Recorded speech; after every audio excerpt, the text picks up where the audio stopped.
iya irandu atizi kukangana payani kuti onini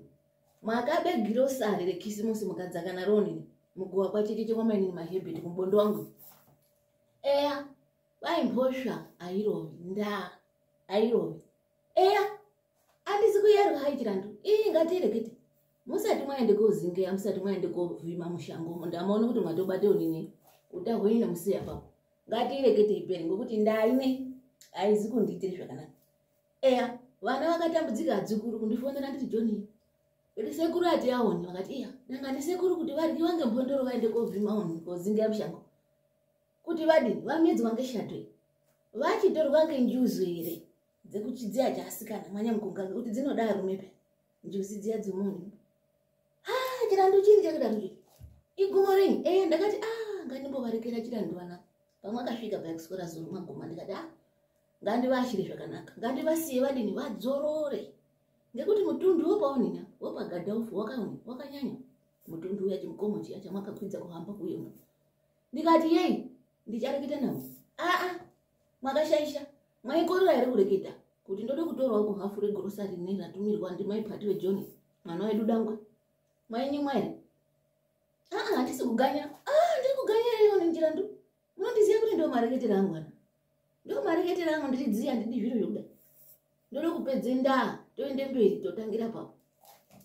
igumo renyi tingatoremba ndochegare babangu dzewe dai mwakabhuya eya ngokuti zvakashata zvamwakaita zvivati zvidi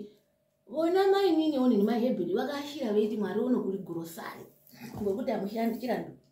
vamwakadiwa ndivo paya onini mainini vana inga muchashande Joni paya ichazwe wenera ichiri nemari ichashanda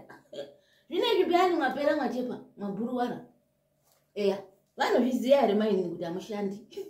vanosise kuzviziya ngekuti vona ndovosiso kuti vamushandire manje zvinezvi yanguva yavo yekushanda ndingatoremba handiti vaimuda veiti kwai mwari mwaonini vatowina yandi vaibheja paya akati kakanoenda kamukadzi aka keonini maikuru vanotoenda eoni dariti zvirekete handisi kukwidze onini ndakwidze izwi pari chirandu herakiti ndochegara eya mungachienda henyu ndareketa ndapedza asi ngazvoni pfirai pashi imbwa idondere chirandu mwazvizwa here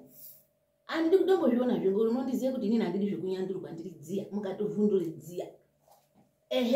munotozviziya izvozvo ngatigarisani zvakanaka muntu wachena imvi nekweshe igumo renyu iyezve asikane muchiri panapa here preview mine Lydia ndinofunga kuti mwakutoture mabhavhu kunakoonini kuwanike washini paonina pachigadheni paonini parushosha katika muchiri kutoenda kosuke washini nguva ine zuva rade ratipaka igumo renyu munoguma kwadzara ngevantu oni kwanyauri gubera nyamashi endei kasirai monini muzokasire kuuya mutu onini mutu wenyemba dzerupisa eya ndo zvandaide kutoita ndakabatika onekana ndazotokarakadza ndaenda fungo ndomboka patiwe pati ndidzisirewopo nzuu iyoyo ekuti sekuru wako vaisiya papo ndidzisirewopo ndofunga yatopora ndode kutopinda oni kubandanda ndedarika nekudema kwanyamukunga eya iyezve vatoenda vayo ndinoreketa apa china ndivatayo kugedhi zvakakwanza gumo renyu rakadini rakadai riri